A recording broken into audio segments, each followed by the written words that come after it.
So I wanted to talk a little bit about a hot new device, a hot new phone released by Samsung, the S20 Ultra. And the reason I want to talk about it is because I've been using it. I switched over to this phone. I was using an iPhone for a while. I was using a Pixel phone before that.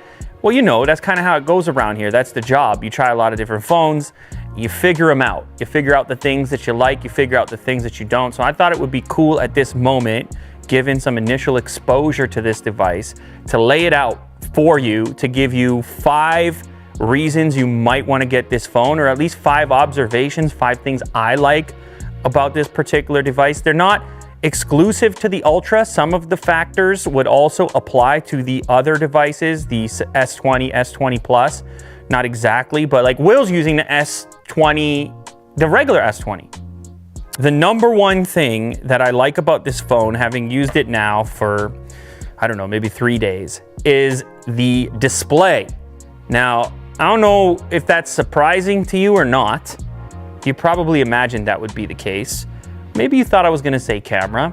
The display, I put it at number 1, just because of how big it is. I guess I feel like if you were out there as a smartphone buyer in 2020, you got a budget to support this particular phone. And believe me, it is a budget. Full disclaimer, everything I say here applies to a very expensive phone, but you already know that since you clicked on it. If you want the biggest, baddest display, this is probably it in 2020. At this scale, it's the biggest display Samsung has put on a device, and that includes the Note series, which typically had the biggest displays. So it's got a massive display with very little obstruction from any type of cutout. Of course, we have the single front-facing camera symmetrically in the middle with a small hole punch. It has ultra-high brightness, and believe me, I'm a bit of a brightness aficionado. I'm always looking for the brightest screens in daylight, outside. I pay attention. I'm curious. This one is one of the brightest I've ever used.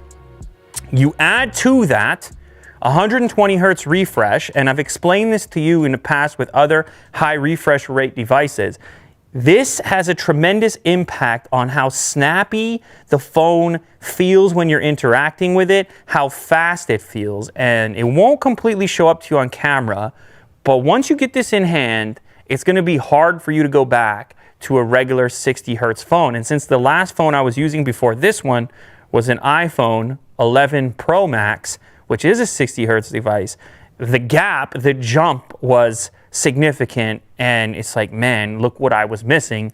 It's not just speed, it's also sort of a smoothness that comes along with that 120 hertz. Now keep in mind, it does use battery, and that has been one of the criticisms of this particular device. Even though it's a big footprint, it has an enormous battery in it. At 120 hertz, if you're watching a lot of video, you're moving around a lot, you're playing games, something like this, you can drain it. It is possible. So just keep that in mind. If you want better battery life, you can toggle back the 120 hertz. But you know me, it's like max brightness, 120 hertz. I want to experience the Ultra in Ultra format. If you care about the DisplayMate stuff, they took a look at this screen and basically ranked it up at the top tier. So you put together the resolution, the size, the 120 hertz refresh, Samsung's history and delivery of OLED displays, the tiny little hole punch. You just add it all up, the high brightness, and I think you probably have the most compelling display, if we're strictly talking displays, maybe on any smartphone right now. This all depends on whether or not you're in the market for the biggest, baddest display, because it is a huge phone. So I could see some people maybe with a smaller hand, or you just don't want to have a beast in your pocket. You just say to yourself, I can't handle it, I'm not going to do it, or maybe you don't have the budget for it. So I hear you when it comes to that as well. Will is one of these people. He decided to go for the S20 Standard Edition. He's been customizing it. He absolutely loves it. All right, number 2, this is a weird one, and it does apply to every single new S20, or, well, the latest Samsung stuff in general. One UI, the new One UI. This is crazy. I can't imagine myself saying this, in fact, because you guys have heard me on here before. I've been a huge proponent of the stock Android experience, the Pixel Android experience, the Android experience the way that Google intended it. This is one of those rare circumstances where I feel like Samsung has actually made an improvement, and that improvement applies specifically to this Ultra model because of how big it is. So Samsung thought a lot about one-handed usage, and as you can see, I can drag from this point in the screen and get my drop down. If I go up to the settings area here, I can grab from anywhere and bring it down into a more reachable location. Now this is my left hand, so the grip is a bit more abnormal, but this is especially important on a really big phone, that there's thought that went into how are you going to use this thing with one hand, and are there software improvements we can make that are going to make your life a bit easier. Now this same thing follows through to Samsung apps and settings. So the default will be sort of like this, but what if I have to reach connections in one hand? Like, check it out. Right now I can reach it, but the default would stick it at the top, making it further away from me. This matters on a device that's this massive. The whole thing is pretty clean. There's a dark mode baked in. It's snappy. It's not a heavy skin. So it's kind of crazy. I'm sitting here using One UI instead of an alternate browser in 2020. That should go to show you, from a guy who's been on the vanilla experience and talking about it for so long, that's meaningful. Now keep in mind that particular point applies to any of the latest Samsung devices and not just the Ultra model. And it's kind of surprising. I put it at number 2, but I don't know, I feel like it deserves to be talked about. It's a differentiating factor that Samsung has if you were cross-shopping this against something that was a non-Samsung flagship device. All right, the next one, this stood out to me right away considering the last Samsung device that I used would have been back in the S10 days. They got rid of the dedicated Bixby button, which to me was an annoyance on the previous models. Now I know eventually you could map these things, those buttons, to do alternate things, but I just hated the idea of having this feature forced upon me when, you know, I'm a Google Assistant guy. I like to use Google Assistant. Bixby was never a replacement to Google Assistant for me, so I didn't want this button reminding me that Samsung was wishing and hoping that I would be using Bixby.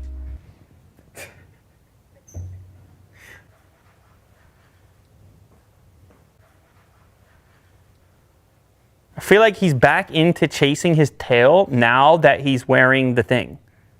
So yeah, I was one of those guys. I was trying to disable and remap the Bixby button, and it was okay. That was a decent substitute, but it just felt unnecessary, and it was just hard for me to get it out of my psychology that this button represented Bixby exclusively.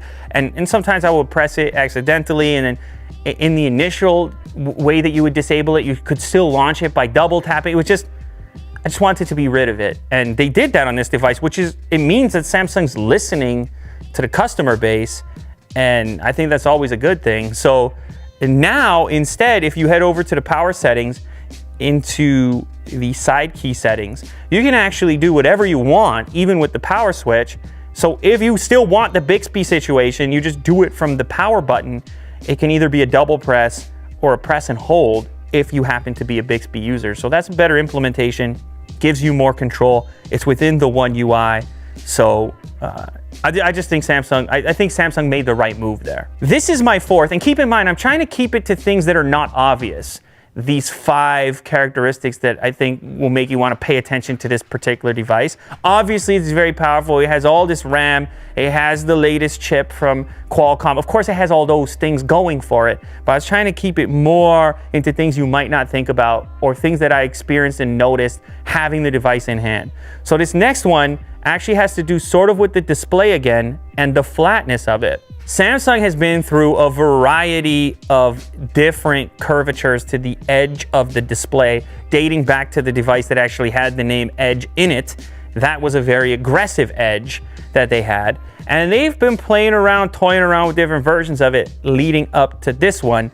I think they have finally nailed the right edge in 2020, if you could say that. Now, I know other manufacturers are going bananas with the waterfalls and so forth, but from a person who's used them all, up until this point, there hasn't been the perfect implementation. You would get these unintentional presses on the side sometimes. You would lack a place to grip. They look great. They look very science fiction with the waterfall display, but from a practicality, from a usage perspective, there's still no substitute for a confident grip.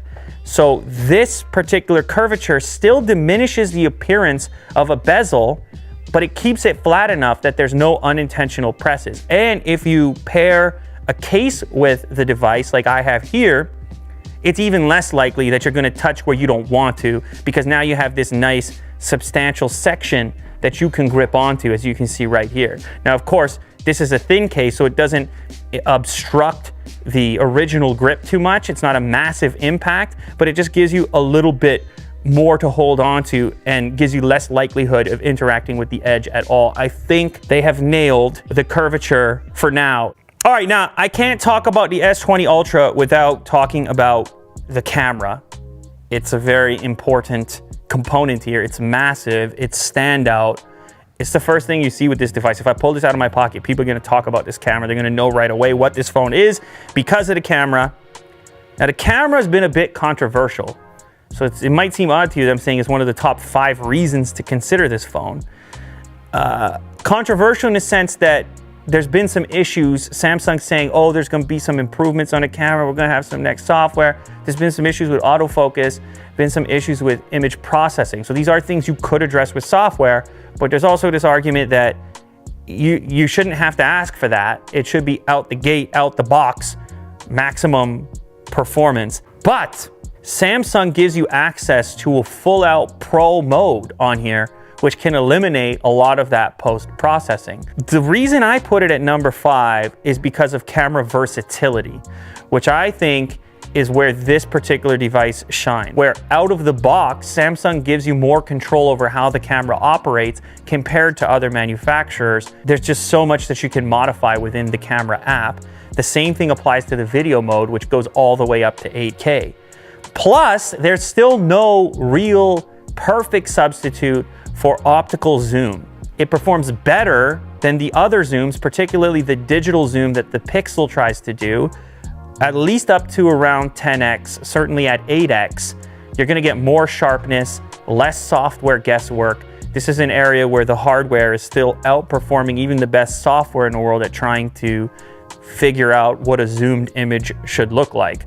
The wide angle camera, I've been using it outdoors. I've been impressed with it, posted a couple pictures from it.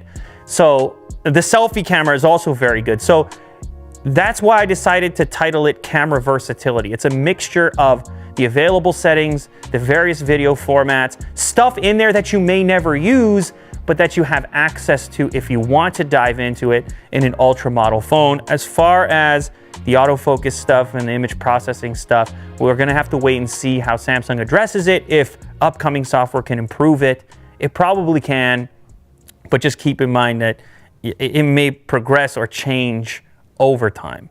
My last one is an honorable mention, and it also applies to all the various Samsung devices. And if you caught the most recent video, then you're already aware of it, and that is Samsung DeX, which allows you to plug this horsepower into a laptop or desktop style environment with a keyboard and a display. And I haven't experimented with it before, and it actually turns out to be a totally usable thing. It's surprisingly powerful and fluid, and I can see a lot of people in the future transitioning to a workflow like that. Other manufacturers haven't progressed in this space very much. Huawei has their thing, then you have Samsung with DeX, and then pretty much no one else is there yet, or they're currently working on it.